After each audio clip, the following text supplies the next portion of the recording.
Zangu baada ya kuchukua karatasi, hebu waangalie wote hao alo smile nani hapa.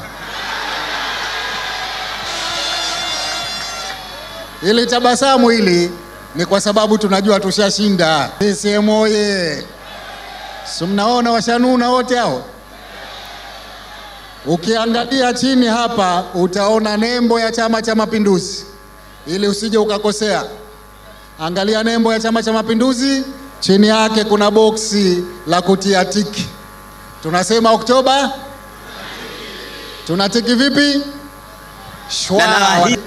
CCM oye! Sasa tunaelekezana jinsi ya kutia tiki.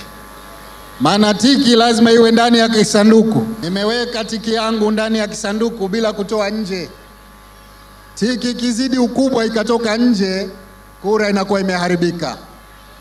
Kwa hiyo tafadhalini sana, weka tiki yako kwa mgombea wa CCM ndani ya kisanduku, basi kunja karatasi yako, tia katika box. Usije ukatia X, utaharibu kura yako. Ukishatia ile tiki pale, basi natosha, kazi ushamaliza, nenda nyumbani.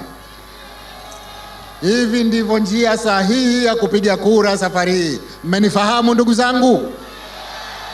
Tarehe 29 tutakwenda kupiga kura. Asante sana kwa kunisikiliza. Kidumu Chama cha Mapinduzi! Oktoba tunatiki.